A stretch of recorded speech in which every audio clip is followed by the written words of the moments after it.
The guillotine time is 5:35 p.m. Any clarifications? Dr. Lim Wee Kiat.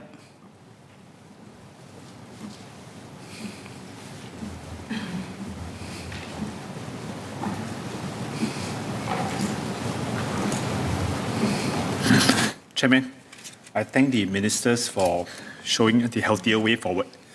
First, I have three clarifications. First is on infrastructures.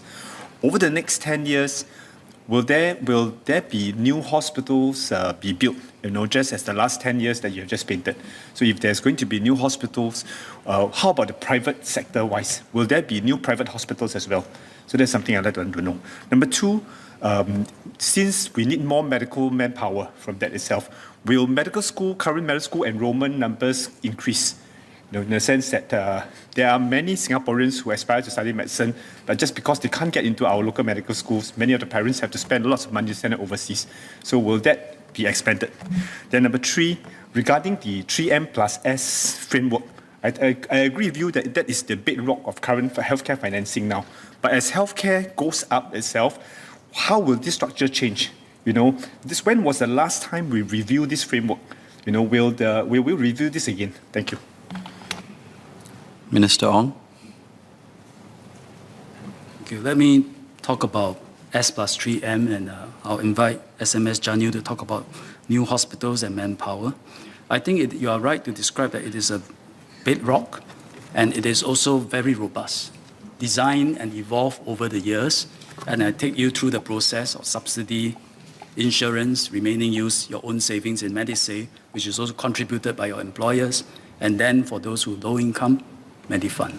I think there's longevity in this framework. But having said that, even today, as members read out your cuts, there are several suggestions on how to activate them better to help make things easier for the population to take care of their health. And we'll take them in and we'll continue to review. And as you can see, over the years, the rules are always being refreshed and improved and strengthened to better support Singaporeans. SMS Dr. Janil Puthucheary.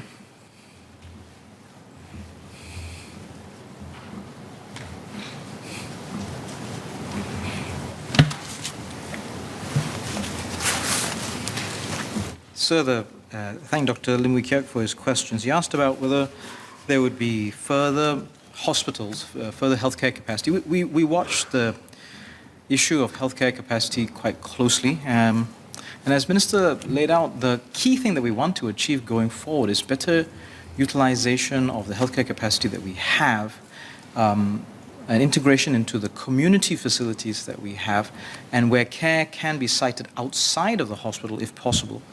The studies have demonstrated quite clearly that this is going to be better if we can go upstream and better integrate recovering patients into the community. So we will watch the need for healthcare capacity quite closely, but we're hoping that the solution to the healthcare capacity issue is not just more and more acute care hospitals. We're hoping to be able to reduce the need for that. For the point on medical schools, indeed, medical manpower is important, and there are a lot of people who are interested in pursuing a career in healthcare. We need healthcare workers from many, many degrees and many, many domains and many, many disciplines. And we would encourage people who are interested in a career in healthcare to explore a wider variety of possibilities. Thank you, sir. I don't know if... SMS Dr. Koon.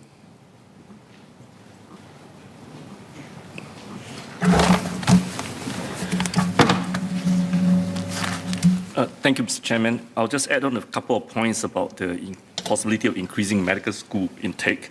In fact, over the last 5 years, the number of doctors has increased by about 30%. We're talking about registered doctors with the Singapore Medical Council, from about 13,004 to 15,004. And we will continue to monitor the manpower pipeline needed to support our healthcare needs. And as I said earlier in my speech, we are actually looking about care model changes and how the care delivery in hospitals ought to change. So it's not just going to be a single track increase in numbers to meet needs, but actually evolving the model so that we can do more with less. And also the manpower projections will change based on the kind of care model that we're going to put in place in our hospitals. Thank you, sir. Mr. Yip Hon Weng.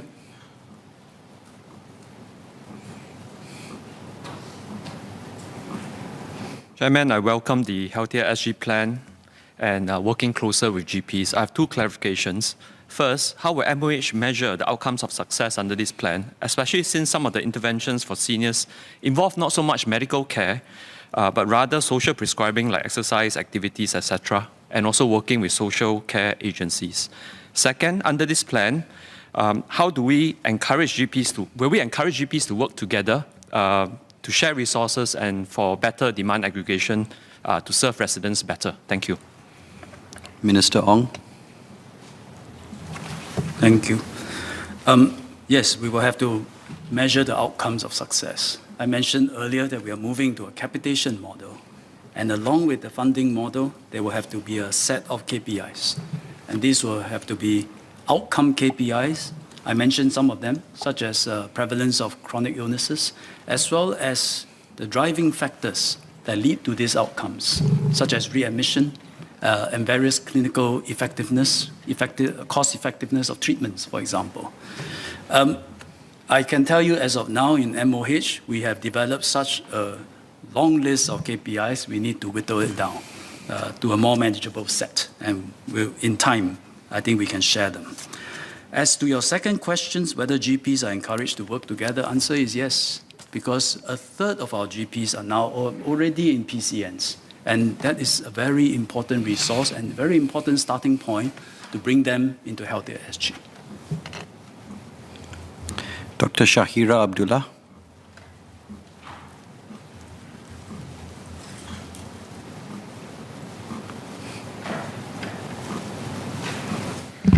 Thank you, Chairman. I think the Healthier SG initiative is actually a very exciting development. As a dentist myself, I would also like to say that oral health is very important. It's intricately linked with good health, and its dental treatment is also quite expensive. So may I know if this initiative will be extended to preventive dentistry as well, and if the ministry is planning to engage with the dental fraternity for the white paper? Thank you. Minister Ong. Thank you for reminding us. We will do so. I should inform members, Singapore, for our young children below 12, we have one of the best oral health in the world. And that's because of a very strong collaboration between MOH and MOE schools. Yeah. So when we are all in primary school, we dread the nurse coming in and reading your name. That's to the dentist. But because of that, preventive care was done and executed very well for children. But as you get older, then bad habits sets in, and then dental hygiene and dental health deteriorates. So actually, the dental story is a very good story about how effective preventive health can be, or preventive care can be. Mr. Leon Pereira.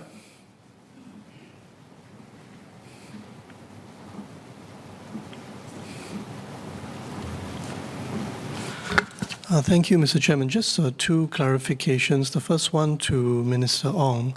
As the Minister observed, preventive healthcare has been a long journey.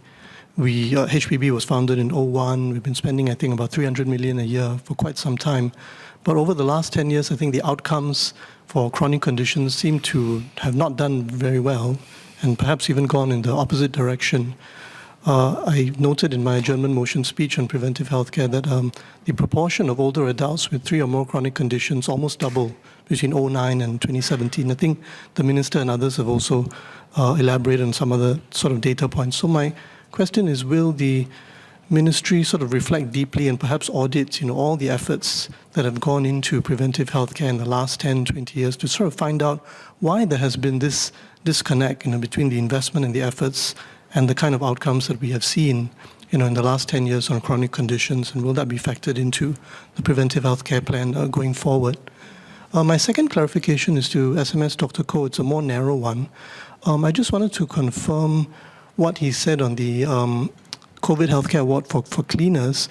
So I actually filed a PQ on 14th of February about whether cleaners were eligible for the COVID healthcare award, and the answer seemed to be no.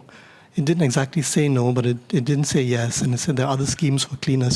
So I just wanted to confirm if I heard the SMS correctly, that now the position is that cleaners in healthcare institutions are eligible for this $4,000 COVID healthcare award. Thank you. Minister Ong. think Healthier SG was something that we have been talking about for the last few months. In fact, when I came to MOH, that was May last year, my first speech was about preventive care. And I spoke to the healthcare community and the leaders of both private and public healthcare institutions.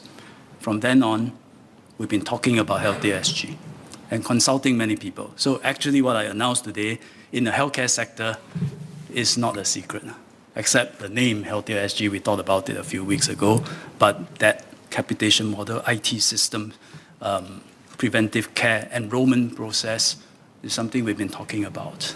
So I'm not surprised that Mr. Leon Pereira filed a German motion talking about this topic because it's a very live topic within the healthcare sector. And I thank him for that contribution. But when he mentioned that why is the outcomes going the other way, I think that's also counterfactual. Imagine if we had not had HPB. Imagine if we had not had step challenge. Imagine we have not had PCNs, PHPCs. I think the outcomes today will be far worse because we know what drove unhealthy population, and that is lifestyle, food, devices, sedentary lifestyle, all kinds of things that we are also guilty of. Unfortunately, we have all these interventions. But in the last 10 years, could we have implemented Healthier SG, as he mentioned, thought deeply about it and come out with Healthier SG? I think the ideas would have been there, execution would not be ready. It took 10 years, more than 10 years, of work from my predecessors, set in place the structure, 3 clusters, put in place the basic IT system. Without IT system, you can't implement this. Think through the funding process, communicate and talk to the clusters, build up the PCN structure so that we have a basis to work on now. That 10 years of hard work today enable us to implement Healthier SG. So I think just get that perspective correct. As for the CHA, the COVID Healthcare Award, the intention has always been to also distribute to outsourced workers who are full-time working in the healthcare institutions. Has always been the intention, but the details took a while to draw up. And so shortly after this, they will be announced and they will get to know when and how much they are getting. Ms. Ng Ling Ling.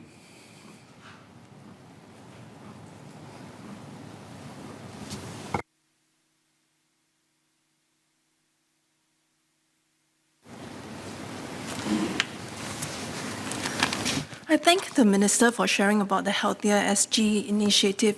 Indeed, it is something that in the healthcare sector, many have been thinking that it's very important to pivot to primary care and community care as a very important part of managing our aging population with growing chronic disease burden.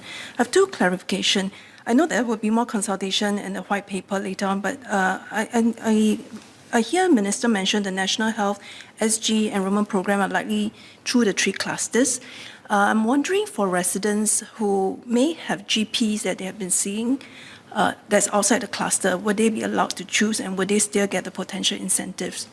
And in some countries that have similar system, they have in fact allowed residents to have up to choice of 2 GPs because a lot are working and they have a GP when they are in the workplace and one at home, nearer their home. The second clarification I have is that when I speak with my senior residents about where do they get chronic care, their chronic disease management from, and when I ask them about whether they go to their nearby GP clinics, many of them still feel that the out-of-pocket expense can be higher than if they go to a public health institution. So I just wanted to check whether there is an area of focus during this white paper consultation. Thank you. Minister Ong. Thank you. Short answer to the first question is yes. Choice will be preserved. And I mentioned in my speech, there are residents who, for various reasons, see a doctor that is not near their home and, in fact, out of the cluster that they come under. So choice will be preserved as a principle. Second question, during our consultation, we will not prejudge what we want to include or what we want to exclude. If a member feel that this is out-of-pocket expenses for consultation is an issue, by all means, let us know. I assure you it will not be the first time we hear that feedback, and certainly we'll have to consider. We want a package that is compelling, attractive, and we can afford. Yeah. Dr. Tan Ya Swam.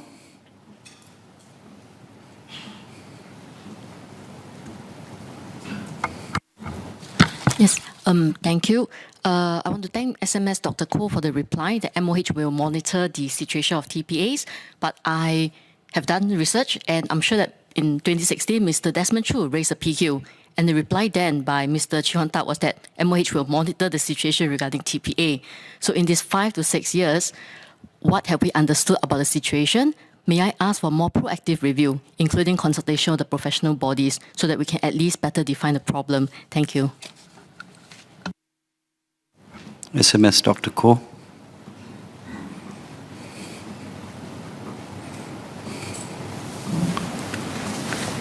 So I thank Dr. Tan for her question. And as I said in my reply, we will continue to watch this, but we'll be happy to also engage with the Singapore Medical Association to see if they have insights on areas that we need to focus a bit more attention on. But let me also say that a lot of these arrangements are private contracts between the GP and a third-party provider, and which is why our emphasis always has been that the GP entering into a contract with a service provider ought to be clear that the boundaries of ethics and ethical behavior ought to be observed. Because otherwise, it's very hard for us to police every single private contract between the GP and a third-party provider. And I think that that principle must be observed. But if there are actually unsavory practices that GPs have engaged into, and if the SMA is aware, we will probably take some investigative action and advise the relevant parties to not actually undertake such actions to the detriment of patients.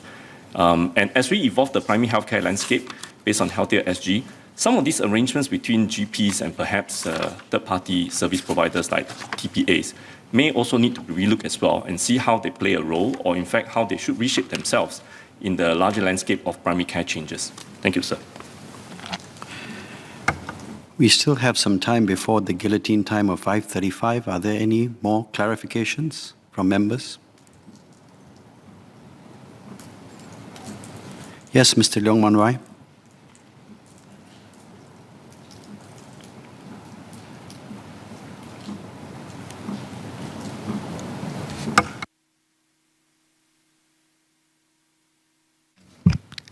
Chairman, thanks. And I'd like to thank the Minister for sharing with us such an exciting plan. One of the reasons the PSP has rejected the budget is that we want the government to concentrate more on cutting healthcare costs. We hope that this plan would realize that in the future. I have three questions with regards to the plan. One is, a lot of feedback from the ground about our current healthcare system is that not so much of the poor being not given medical or healthcare services or treatment, but more the middle class who can pay. When they get into a healthcare situation, somehow it drains their finances very fast. So that is something, although we talk about S plus 3M and all that. So the first question I want to ask is that, will the new plan that the minister and the ministry is coming out with take care of that as well? That means really give more relief to the middle class. There are many areas, like for example, they don't get so much subsidies compared to the lower income. Certain medicines are not included, and et cetera, et cetera. So that's one point. Second point is that Minister mentioned about outcome. That is a concept in healthcare for quite some time already. So I look forward to seeing how the minister is going to present a plan that takes care of that. But one of the things that I thought in the past when I was running a healthcare fund that we have also talked about is how to incentivize. Excuse me, Mr. Leong. A clarification is really about you raising a question regarding what a person has already said. It is not a license to give another speech. Okay. So I'll give you some leeway. Please ask your points 2 and 3 quickly so that the minister can reply. Okay, so the second point is that can the minister enlighten us a bit more on what kind of outcome, what kind of incentive, just a little bit, how is it related to incentivize the individual patient to take more care about his health? Okay.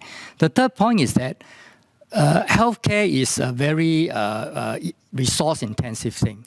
I've read about overseas people activating the community resources to help. So in Singapore today, there are a lot of, when I walk the ground, there are a lot of Singaporeans who are prematurely retired. So are there plans in the health, in the plan that the minister is putting up to actually tap into these resources? Thank you. Minister Ong. Thank you. Mr. Leong said 3 questions, but I counted quite a number. I'll just try to address them. First, he said PSP recommend cutting healthcare costs. It's not the right description of what we are doing here. We are trying to make people healthier.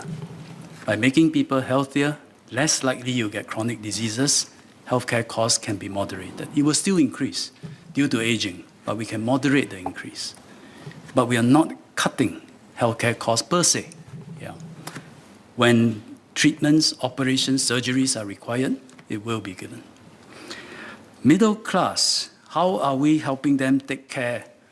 How will the Healthier SG take care of their current issue, where if they have a catastrophic illness, you wipe out a lot of their cash?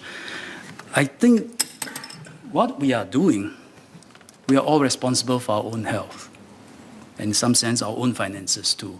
What we are helping middle class, and not just middle class, everyone, I mentioned it has to be universal, is we want to help every Singaporean take care of your own health through Healthier SG. Outcomes delivered by our healthcare system is not a new concept. I mentioned about setting outcome KPIs, but they have always been there. I mentioned some of them. Today, we have the highest life expectancy at birth for men and women across 204 countries. That's a major outcome. That's a major outcome that we have delivered over the decades. And we'll continue to focus Healthier SG on delivering right outcomes. But now, because of the character of that program, we have to look at specific outcomes that we are driving at. How many % taking up enrollment, taking up healthcare plan? How many % have one single doctor? What is the subscription of doctors into this plan?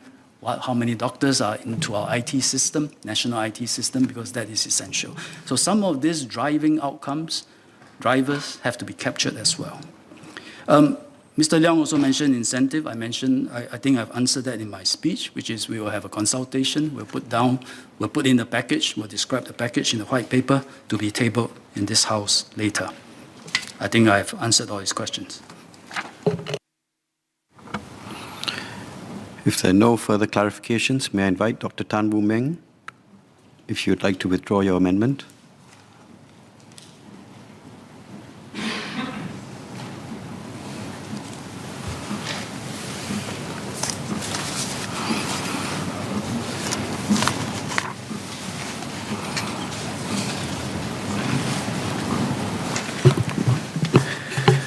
Mr. Chairman, we've seen around the world challenges from the pandemic and what has been at stake.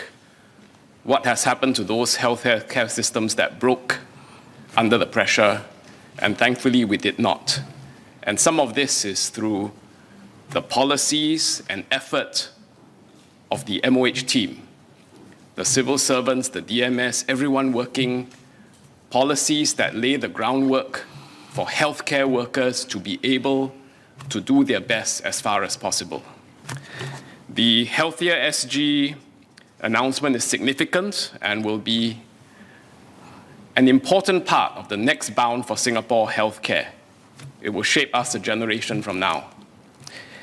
So I would like to thank Minister Ong, Second Minister Masagos, our 2 SMSs, SMS Dr. Koon, SMS Dr. Janil Puthucheary, Palsec, Rahayu, our permanent secretaries, our DMS, the whole team at MOH, And in particular, I want to again thank every single healthcare frontliner whose effort and sacrifice has kept Singapore afloat and in one piece through this pandemic. Mr. Chairman, I beg leave to withdraw my amendment. Is the honourable member given leave to withdraw his amendment?